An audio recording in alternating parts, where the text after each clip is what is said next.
Winding across the globe, mountains are a testament to the wonders of God's creation. They divide nations, landscapes, biomes, terrain, nations. But they're awe-inspiring, beautiful. But what are they? What are they made of? Well, mountains are just big piles of rocks, right? Maybe, but maybe not. To answer this question, we have to look at how mountains form. And to do this, we have to look at a thing called a tectonic plate. Now, the Earth is divided into sections, one of which is called the lithosphere. The lithosphere makes up the crust, everything that happens on the outside, the oceans, the continents, the glaciers, all parts of the crust.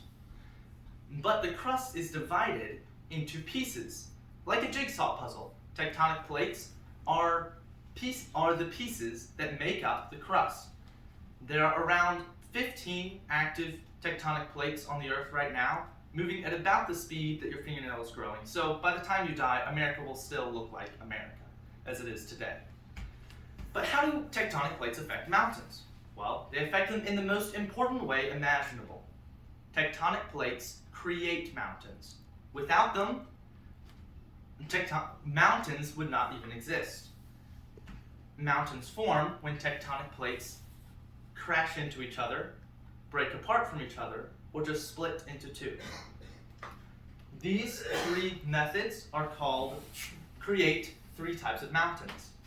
Fold mountains, volcanic mountains,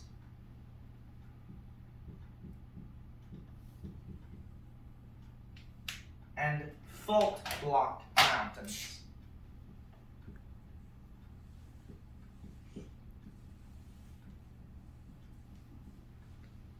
Let's look at fold mountains first.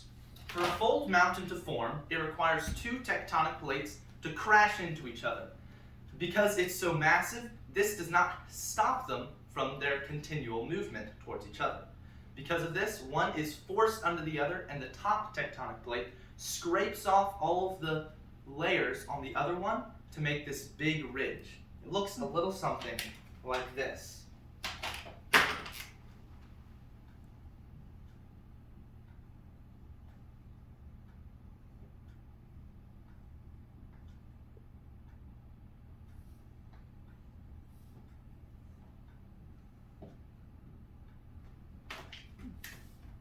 Volcanic mountains happen when two tectonic plates merge away from each other.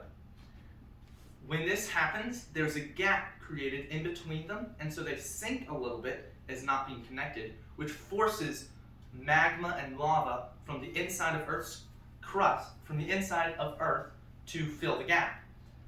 Because it is going so quickly, it comes out of the top and creates a big mountain. A volcanic mountain will look something like this.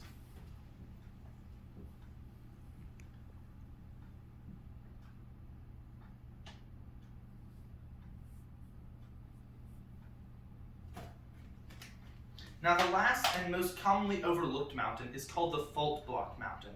This happens when a tectonic plate breaks in two, and one side sinks farther down than the other, creating a little ridge.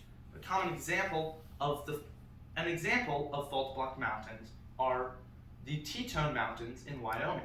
They are the youngest mountains in all of North America. Fault block mountains look a little bit like this when they form.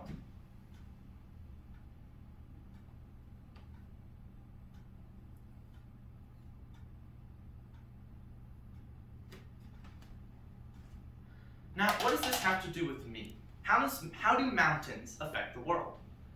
Mountains help geologists and archaeologists discover new mysteries and uncover things that were previously hidden to us. So, maybe mountains are just a big pile of rocks, but it's where those rocks came from that counts. So next time you see a mountain, think about all the places that rock has been. Thank you.